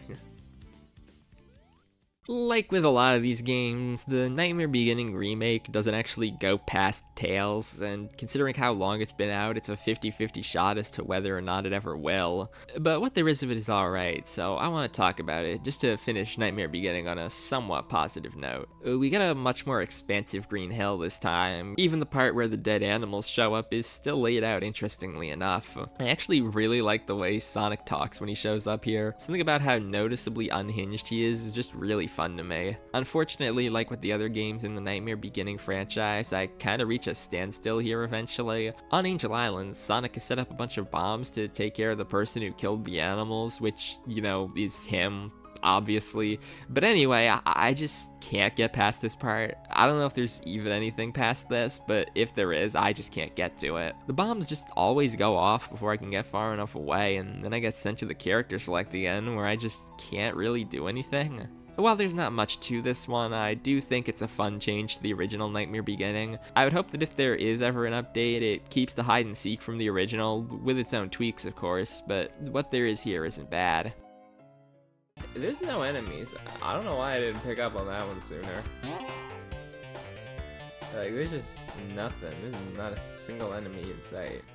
Time for another speed round. I've got 3 versions of the game with minor differences, but I didn't know which one to talk about, so I'll just try to quickly cover them all. Despite resembling the Genesis version of Sonic 2, Friendship is actually much more based on the bad ending of the Game Gear version, where it's heavily implied that Eggman kills Tails if you don't bring him the Chaos Emeralds. This ending was like the scariest thing ever to me as a kid. I was, and still am, very emotionally attached to Tails, so this was kind of devastating to me when I was younger, on top of being absolutely terrifying. All this to say, as an adult, I absolutely love the idea of a game based on it, and I think Friendship handles the concept really well. We start with a pretty faithful adaptation of Green Hill, and even move into Chemical Plant after, as would be done in the original Sonic 2. However, Chemical Plant is where things start becoming noticeably off. At the end of the level, there's a signpost which already has Tails' face on it, and a special stage ring. Heading into the special stage ring, we're transported straight to the last level, Death Egg. Rather than the usual boss fight here, all we'll find is Tails' mutilated corpse. Eggman laughs as Sonic mourns the loss of Tails, which is just insanely mean-spirited. It's exactly what I'd expect from a creepypasta. It's kind of perfect. Then he blows up the Death Egg as Sonic tries to escape. I love the use of the actual ending images from Sonic 2, but with Tails removed. Again, it's exactly what I'd expect from a written creepypasta. There's a few different endings here, but for this version I just got the ending where Sonic falls to his death and you play through this little section as a ghost, which, again, ends with Eggman laughing at you. In the next version, Emerald Hill is devoid of life aside from Sonic, which doesn't really sell the vibe of the game quite as much for me, but whatever. What's more important here is the next ending I want to go for. Back in Chemical Plant, we have to find a hidden Chaos Emerald. More specifically, this is one of the artificial Chaos Emeralds from Sonic X. The Tails body discovery has voice acting this time, which is strange to say the least. Using the artificial emerald, Sonic transforms into Dark Sonic instead of falling to his death, and this initiates a fight with Eggman, which has 2 possible outcomes. Kill Eggman and then also die for whatever reason, or the infinitely funnier one.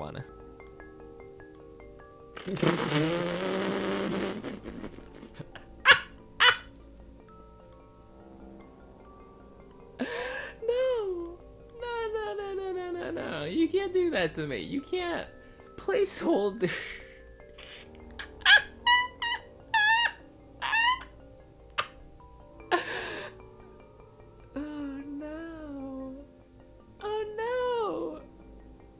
worst ending by far. As for the last version, while I don't like the way you get to the death egg quite as much, just being transported by this monitor, I do like the fact that Eggman is already there when you get to Tails' body.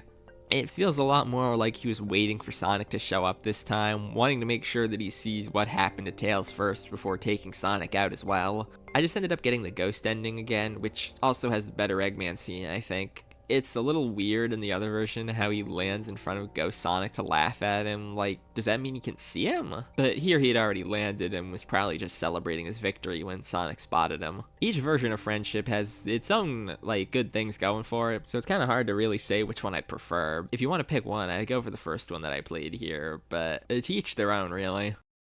Back into the lake I go. Cool. Tragic Legacy is fairly similar in concept to the earlier mentioned Sonic Endless, but taken in a much different direction, giving us a more descriptive look at Sonic's mental state, I guess would be the word for it. This game is like really weird, honestly. I don't know, it's hard to put it into words, but there's just some really odd choices going on here. The actual gameplay is pretty solid for the most part, but has these occasional really odd choices, like these drops with warnings above them, but by the time you've seen the warning, it's probably already too late.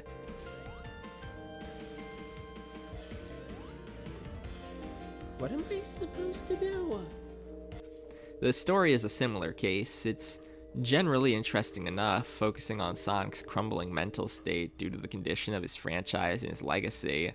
I have no issues with this idea on its own, as should be obvious from my earlier thoughts on Endless, but much like with the gameplay here, there's just some really odd choices here. Obviously, given the concept, the game has to be pretty meta about the existence of Sonic as a franchise, but I feel like Tragic Legacy is a little too forward about it. Having the characters directly say all of it doesn't really help with that. Like, just watching Sonic and Tails talk about how much Nintendo has helped Sega is like, I don't know, it's just odd. Not to say any of this even makes it a bad game, just for me personally it's a little much, but I'd imagine for others this probably isn't a big deal. That being said, there's a lot I appreciate here too. Even if the dialogue doesn't feel quite right to me a lot of the time, having all of Sonic's friends, or at least the ones that appear here, check in on him in their own way is still really nice. I also like the multiple choice conversations throughout the game. It makes it feel like you're still participating rather than just reading the conversation, and opens up for a variety of endings. After having a moment with each of his friends, Sonic still isn't feeling better and prepares to jump off a cliff. Here, he speaks with the player directly, as a last chance to try to get him to turn back. Depending on your choices here, you might be able to save Sonic. I think I'm most happy with the ending I got, as it feels the most realistic to me personally. Sonic's depression isn't magically cured, he's still not completely okay, but his friends are there for him. They stopped him from doing anything he couldn't go back from, and maybe they'll be able to help him recover further in the future. While my thoughts on Tragic Legacy are pretty mixed, I think I generally lean towards a more positive opinion on it the longer I think about it, even if it is still pretty flawed. I don't think this one's even about to be a horror game. Jesus. So this one's not actually a horror game, like, at all. I downloaded it because it was by one of the people who made a few of the other games on the list, and I was thinking there was at least a 50-50 shot that this was one too, and it just wasn't. A cool game, but nothing to say about it here, just thought it was funny.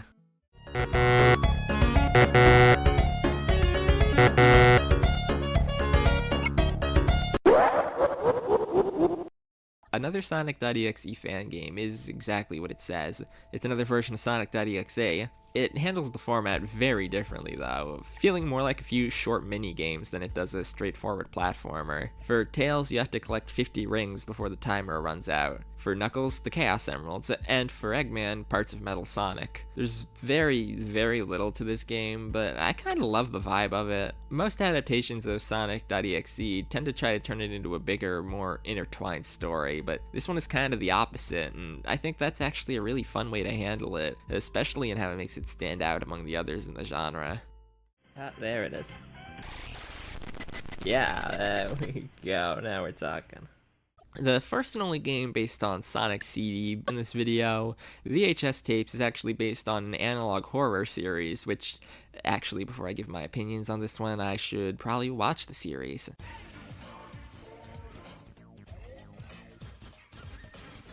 Okay, having actually watched the series this game is based on now, I can safely give my opinion on it. VHS Tapes is a great adaptation of the series that inspired it. The game is constantly stopping and starting, either crashing or having to be closed between each of the abnormal events throughout. Considering this is the only CD-based horror game I've seen, I think it uses all of its potential really well. The secret screens, such as the classic Fun is Infinite screen, Sonic jumping to his death, the Sega CD error messages, they're even able to make a pretty good use of the time travel sequences, which honestly it never even occurred to me that there could be horror potential here, but hell, I don't know, it works out pretty good. I can't give the game all of the credit, of course, seeing as these elements are all part of the video series as well, but both do a great job of it, I'd say. I wouldn't really recommend one over the other. If you're only feeling like experiencing it once, there's no wrong answer here, but I was pretty happy with doing both.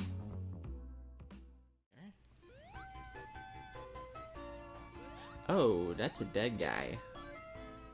Unlike what happened earlier, Sonic 1 prototype is both meant to be an older build of Sonic 1 and is actually a horror game this time. Taking place from the perspective of a playtester for Sonic 1, the game starts out as a fairly normal Sonic prototype. You know, like, if you ignore Sonic's empty eyes or the error message or the Luigi Kid.exe challenge message, a completely normal prototype. It's got everything you'd expect. Sonic jumping around in the end of the level, the giant balls,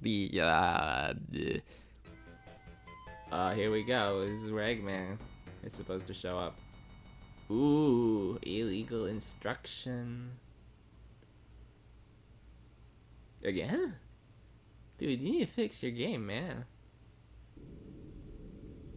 Okay, yeah, Sega's gonna have to hear about that one. This is where the game turns evil, being sent to Emerald Hill, my favorite Sonic 1 zone, definitely. We get attacked by this little evil Shadow Tails, and because I just didn't have any lives left, he's just like, oh, okay, I guess I'll dox you then. He explains how he has all of my personal information, and while I didn't believe this little jack-o'-lantern looking goober for a second, it is still really funny to me how much he feels the need to say he has. I don't know how to tell you this, little dude. I do all my browsing in private windows. That search history isn't doing anything for you. And then he gives you this password that I couldn't get to work, and that's it. This game is pretty neat. I would have liked a little more explanation for why the Sonic 1 prototype is being possessed by all these Sonic 2 elements, but at the same time, I just love the little Tails monster. He's very silly and he's trying his best.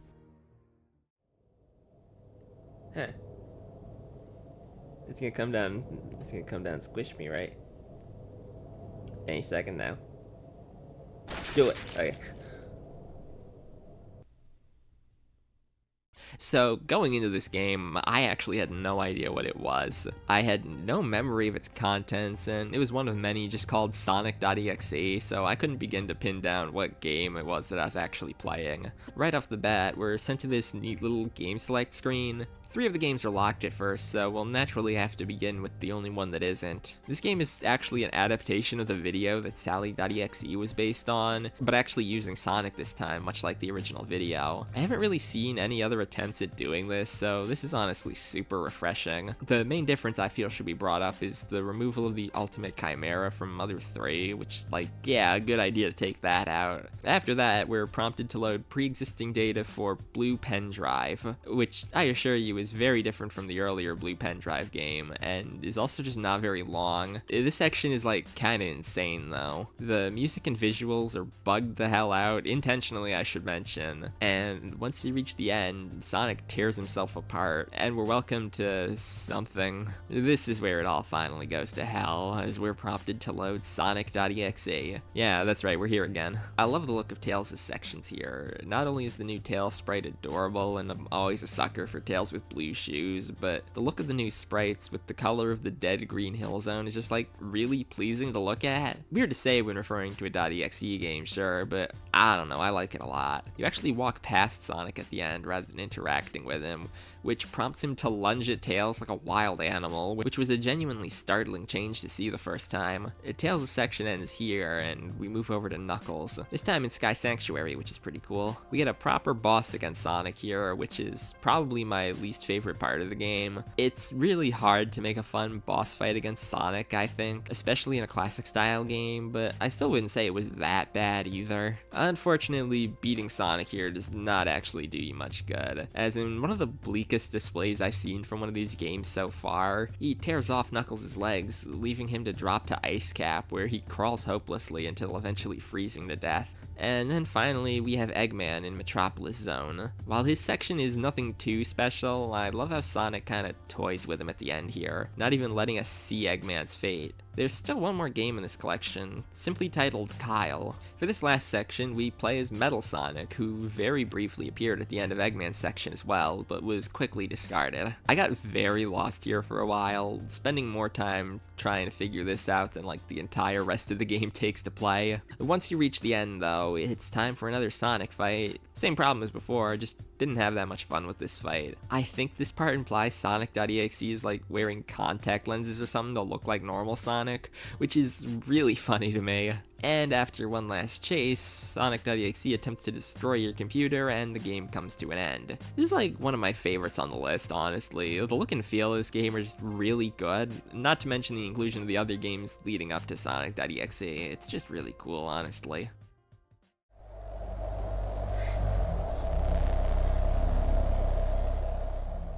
I'm really excited to talk about this one. We're really late in now, but it's finally time to talk about Friday Night Funkin'. I'm sure FNF doesn't need much introduction. A rhythm game released back in 2020, serving as a tribute to Newgrounds. Through the game's modding community, similar tributes to basically every corner of the internet have been implemented into the game. Of course, my personal favorite mods are the creepypasta-inspired ones, versus sonic.exe being a great example of exactly what these mods are like. While unfortunately this mod was never actually finished, there's a lot to talk about in the final build. There's not much I can say about the main week. It's a pretty cool tribute to the classic sonic.exe. I don't want to spend too much time on it though, considering just how much there is to talk about here, but just know this part is still really cool. Moving on to the free play songs, we'll start with Endless. Here we play against Majin Sonic, the fan-given name for the Sonic that appears in the Sonic CD Fun is Infinite Easter egg. This song is one of my favorites in the mod, with only one really topping it for me. I love how it just feels like Majin is having fun here. The utilization of there being multiple Majins through filling the background with more of him is great, and the song is really catchy.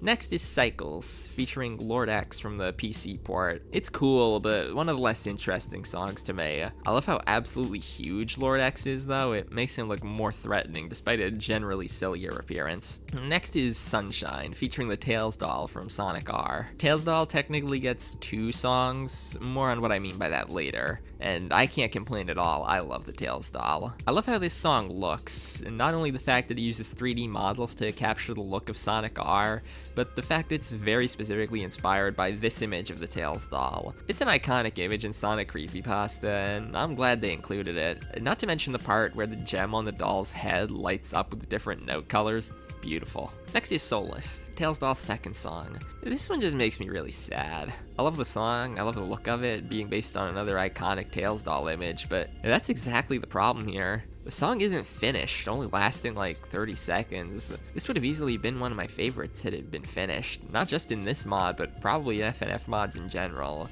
Next is Chaos, the opponent this time being Super Sonic from the Fleetway comics. Not gonna get too into what this guy's deal is, mostly because I haven't read the Fleetway comics and I'm not doing it just for this video, but to my knowledge, Super Sonic is just crazy and evil in these comics for some reason, so he fits right in here. I like that Boyfriend turned super here, and that's pretty fun, but not much to say otherwise. And next is my absolute favorite in the mod, Prey. Prey features 2 opponents, Furnace, a version of Metal Sonic with, well, a built-in furnace, and Starved Eggman, a version of Eggman who's abandoned his goal of collecting the Chaos Emeralds, having now set his sight on eating animals, including Sonic and his friends. I think Starved is one of the cooler concepts I've gotten to talk about in this video, but more on him later. Right now, we gotta talk about the song itself. The song is designed to look like Sonic CD, very specifically the Metal Sonic race in Stardust Speedway, but rather with Furnace instead of the normal Metal. I should add that I absolutely love Furnace too. I think he pairs great with Starved, essentially being a living oven for him. I really love the way this song sounds. Furnace's voice is awesome, and Sonic and Furnace's vocals complement each other really well. The same goes for Starved and Sonic in the second half of the song. Next is Fight or Flight, once again playing against Starved, but as Tails this time. This song drops the Sonic CD look, allowing us to get a closer look at Starved. This guy looks like an absolute freak, it's so good. He looks so out of place with everything around him, only really fitting in during brief moments where everything else disappears, leaving him and Tails alone in the darkness. I would love to play a game just about Starved, honestly. I don't know if there are any out there, but if anyone out there knows about any, please tell me. I'd love to try one out sometime. Next is Roundabout, based on the Needle Mouse series. Again, I'm not too terribly familiar with this one, but I do like the song. The song itself is really fun, and the art is really good too. Needle Mouse is just adorable. Look at this thing. Next is Milk. Yeah, just Milk. This one is based on Sunky, and it's probably one of the best in terms of adaptation. The song is really silly, being filled with references to things used in the Sunky games. The Sunky sprites are just ridiculous. I love the images of him that obstruct the player's view. It's so stupid. Last, we have Too Fast and Personnel, featuring Sonic and Cold Steel respectively. I don't really have much to say about these ones. I never really care much for the meme songs in these kinds of mods. I don't really consider Sunky in the same category, considering how Sunky was already a parody game, which was just given a tribute like the rest. These ones are just kinda over the top in the meminess of it, so I usually just skip over them. Speaking of skipping over, I either missed or wasn't able to access Fatality and Triple Trouble. Both look pretty cool, but unfortunately I don't have footage of either. Just putting this here before anyone says anything about that. And that just about does it for versus sonic.exe. If it wasn't obvious already, I think this is a great tribute to the .exe genre, and I fully understand how it contributed to the genre's revival.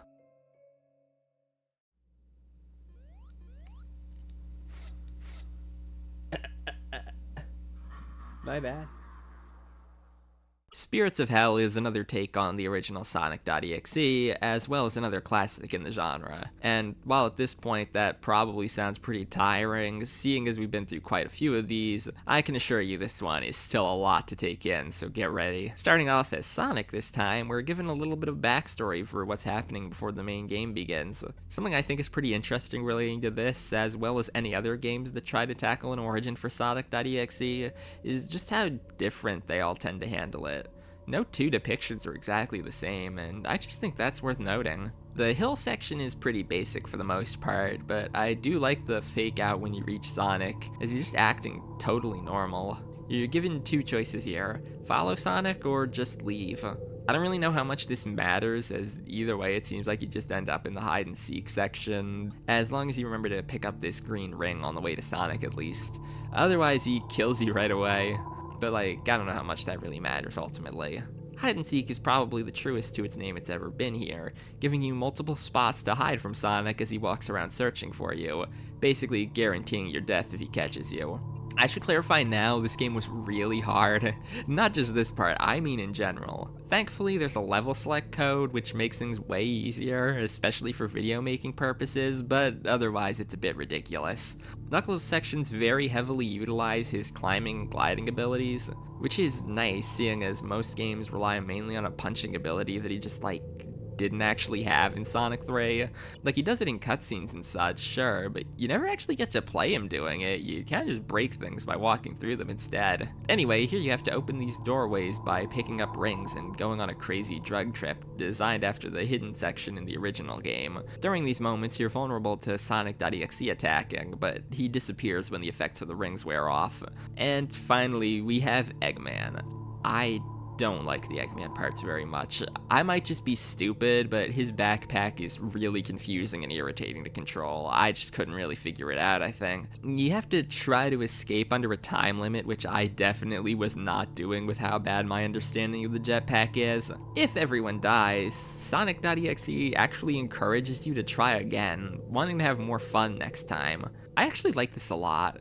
While a lot of depictions of sonic.exe do have a focus on how much fun he's having, I feel like him encouraging you to play the game again rather than like calling you pathetic or something fits with that idea a lot more, and I'm surprised it doesn't happen more often. If you manage to get out with everyone alive, the survivors group up around the Master Emerald at Hidden Palace, each having their own little level getting there. The group is transported to Sky Sanctuary, assuming it's a place Sonic won't be able to enter. They're wrong, by the way, but like, wouldn't a safer assumption be that he wouldn't be able to access Hidden Palace? I don't know, that just seems like it'd be a more secure area, but I could be wrong. Doesn't matter either way, Sonic is here now, and we gotta take care of that. The fight is split up into 3 different phases, none of which are just a fight against basic Sonic, meaning that won't be an issue for right now. If anyone dies, you're basically screwed. Any survivors will be taken out right after the fight anyway. If you win with everyone still alive, Sonic has a final moment of clarity to give the group their chance to escape, and they retreat to a new presumed safe area, ending the game. Spirits of Hell is like insanely expansive. I mean, just look at this level select. And with all of that, it somehow manages to remain a fairly solid game throughout. And not counting Eggman, at least. See. Ah! Whisper of the Soul is a direct sequel to Spirits of Hell, being its accompanying Sally.exe remake. Equally as expansive as the previous game, but we'll have to see how well it holds up past that. The new Amy section puts a lot more time into the starting area, which they made really relaxing, actually.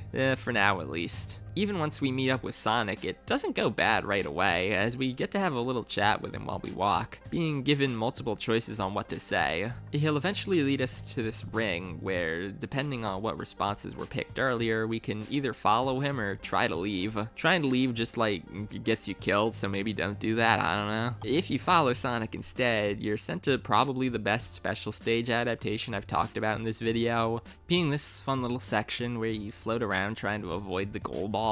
It's much less irritating than the original special stage, while still feeling different from a normal platforming section. And Cream's mode starts in a similar location to Amy's, which at first had me a little worried that this game was about to just be Sonic hunting down and murdering women in the forest, but thankfully I'm proven wrong pretty fast, as we move into the usual carnival area. Cream is looking for cheese, by the way, that's probably important to mention before I forget. The carnival section is fun, albeit confusing. You have to find these little crown things, and they're like really hard to find. I got them eventually though, and as a reward I got Cheese's severed head.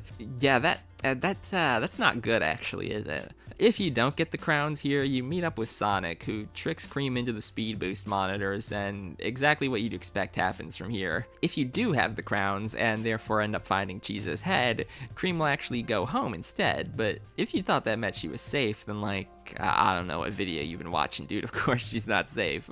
Back at Cream's house, we see Vanilla, Cream's mom in case anyone didn't know, and she's, interesting. Yeah, she's evil now, oops. We're given a flashlight to deter evil Vanilla while trying to find keys to escape. This part is a little hard to manage. Vanilla shows up really fast sometimes, making it kinda hard to get the light on her, but ultimately it's not that bad. Now, Sally, I love what they did with Sally. The new mechanic they gave her is really cool, giving her this sword thing that switches between a few different elements, essentially giving her a few of the elemental shields from Sonic 3, as well as some extra ones that are pretty cool too. There's also this part where you follow this ghost while occasionally being attacked by sonic.exe, having to hit him with specific elements in order to keep him away, which I was too slow for a lot of the time, but is pretty cool regardless. I wasn't able to do everything in this game, being generally unsuccessful at keeping everyone alive. Unlike Spirits of Hell, the level select has anything you haven't reached through normal gameplay already locked, which kinda sucks, but whatever. I was thankfully able to see what Amy and Cream's survivor sections are like, with Amy getting this fun little lava section, while Cream gets this stealth section with Tails Doll. Yeah, Tails Doll is also here. Tails Doll isn't the threat here though, no, these two other freaks are. With Amy as my last survivor, I accidentally killed her immediately and was too humiliated to try again. Whisper of the Soul is a pretty good follow-up to Spirits of Hell. I'd definitely say it has more flaws than the previous game, but it's still very enjoyable nonetheless. I guess that's something I should be worried about, yeah. Yeah, that's Sonic, ain't it? Executable Education is another one on the list that leans a lot closer to being a normal horror game than anything like a .exe game. It's feeling more like a standard modern horror game this time. Obviously this isn't like Poppy Playtime or something, but like it's got similar elements to the more modern stuff rather than like the standard .exe game, you know? The core gameplay here is very simple, easy to get the hang of, but not like so simple that it gets old too fast either. You have to enter these passwords while being chased around by this big lanky Sonic monster, also having to close pop-up windows every now and then. The passwords are randomly selected from a pool of possible options, which has some interesting options. Excuse me? Why would you say that? The game turns into like an evil version of Sonic Schoolhouse after this, which like being able to replicate Sonic Schoolhouse so well is pretty cool, but I don't know, I think I prefer the vibe of the opening section a lot more, even if the Schoolhouse section makes a lot more sense with, you know, the game's title. I mainly just think it's a little unfortunate having to go from the big lanky Sonic monster to kind of just like a basic sonic.exe design. Also just using a ruler slapping sound like this was Baldi's Basics is like unnecessary. Like I get Baldi was inspired by Sonic Schoolhouse, so wrapping it back around to make a Sonic Schoolhouse inspired horror game does make sense, but like it's a little too blatant in my opinion, you know? Overall, though, the game really isn't, like, bad at all. Even if I have a few personal issues with it, I don't think that makes it a bad game by any means. I just like some parts more than others, you know?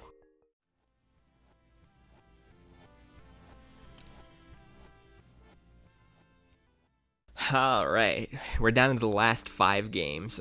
I decided to line up a few of my personal favorites for last, so it's almost all positive from here. Sonic Editable ROM, better known as sonic.exe, takes a much more analog horror-inspired approach to the concept of sonic.exe, if that makes sense.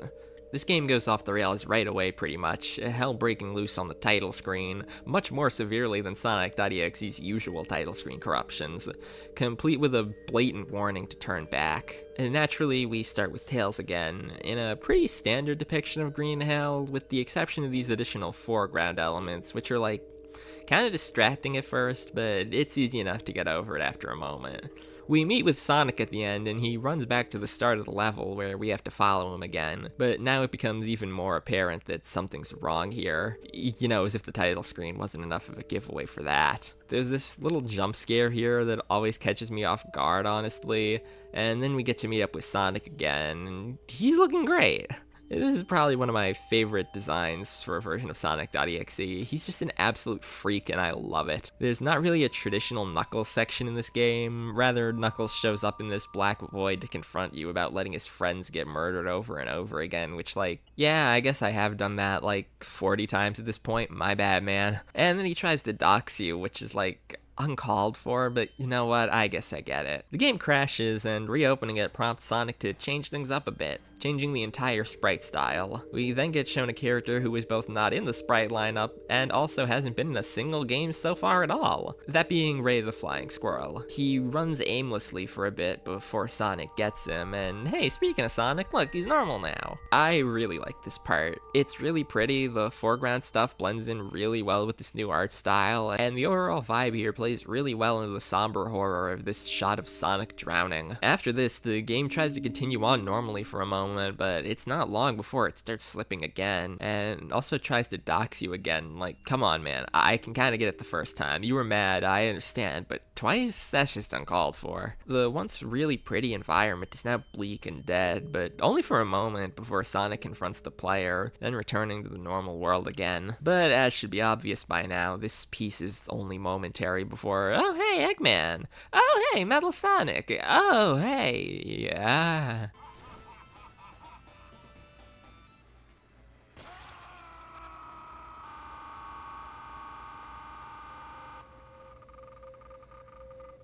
Oh, huh.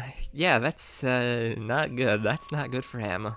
And finally, we see Tails again, walking through a dark, dead field before eventually encountering Sonic, which marks the end of the game. If it wasn't obvious, I really like this game. It's one of my favorites of the genre, without a doubt. Even if it doesn't have much going on in terms of lore, I think the way it handles everything it does have is a perfect trade-off.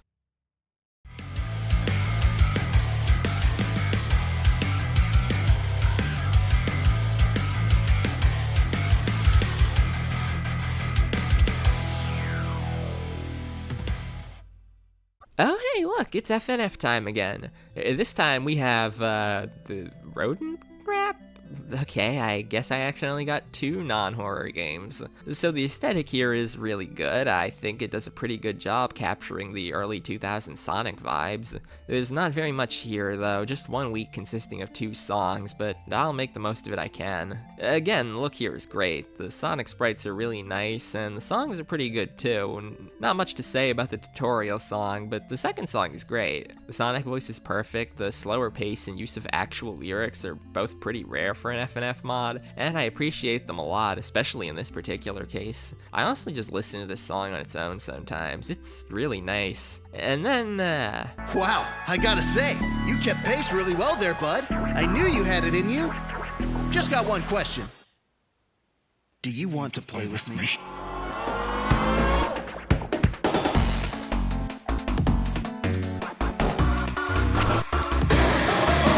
Okay, so I'm sure it was already a little obvious, but I haven't been 100% honest. This is actually another sonic.exe mod.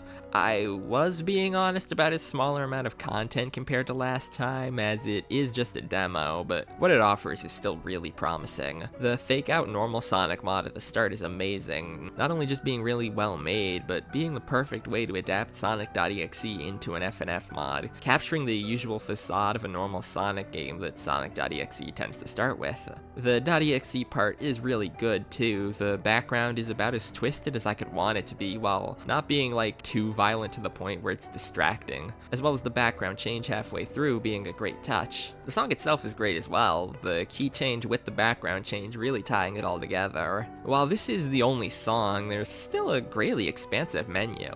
Currently mostly empty song select that resembles that of a fighting game character select screen and just looks really promising for any future songs. There's a little radio where you can listen to the songs when not playing them, a concept art menu. It's all just great, really. Given how FNF mods tend to go, I don't want to get my hopes up for any future updates, but if there are any, I'll be sure to check them out. Come back here, yo. I'm gonna get you, I'm gonna get you. So, fun fact, this video took me so long to make that this game had, like, actually died within the time it took before I finally started getting footage for it. Thankfully, it was put back up, so I do still get to talk about it, but I just find the fact it happened at all kind of, like, really funny. And as of writing the script, it has apparently been taken down again, and is apparently being reworked. But anyway, this is a game on Roblox, of all things. That might seem like a weird choice for some to talk about, but it's totally worth it, trust me. Basically, this is like a Sonic version of Dead by Daylight, a small team attempting to escape from a powerful killer. In this case, the survivors all being normal Sonic characters: Tails, Knuckles, Eggman, Amy, Cream, Sally, Rouge, Shadow, Metal, Blaze, and Silver, while the killers are a couple versions of sonic.exe and the Tails doll. And the killer selection is pretty lacking, which, like, I hope gets improved in the future re-release. I'd love to have, like, EYX or Furnace, or maybe even the Fox from Bootleg Collection if we want to try a more obscure pick. While lacking killer variety, any survivors who were caught do have the option to join the killers as a .exe counterpart after they die, which is pretty cool. The survivors are each given their own little set of abilities, my personal favorite being Tails, just being able to, like, shoot the killer. I just think that's kind of funny. This game is honestly a lot more in the survivor's favor than Dead by Daylight is, which is good because here you don't get to choose between killer or survivor, having it in a predetermined lineup. Between the abilities the survivors get and just relying on a time limit rather than Dead by Daylight's generators, there's a much higher chance of escaping with everyone alive, but it still feels really good when it happens. And not to say playing as a killer is bad either though. Even though I didn't get to do it very many times, it was still really fun just messing around as sonic.exe, even if I didn't, like, actually manage to kill anyone, like, at all. I don't know, I like the disaster a lot. Like, genuinely, I could see myself going back to play more of it at a later date, especially if when it does come back, it expands further on what was already there. Please, Disaster Dev Team, if you add Furnace, he will be my killer main, I swear.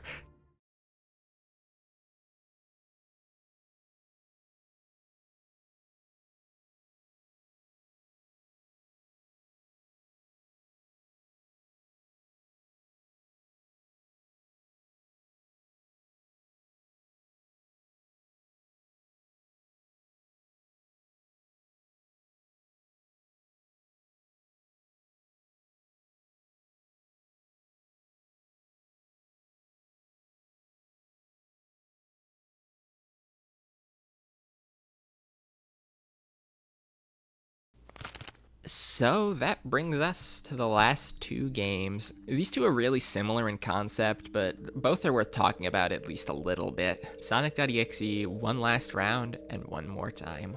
So, I've got a question. Have you ever had a son? Have you ever watched your son die? How many times would you have to watch your son die before you're numb to it? These games make me wonder that. So, I believe way earlier in this video, I discussed my love of Tails. I've always been very attached to the little guy, and my god, these games hurt just on those grounds alone. One More Time and One Last Round follow a similar storyline.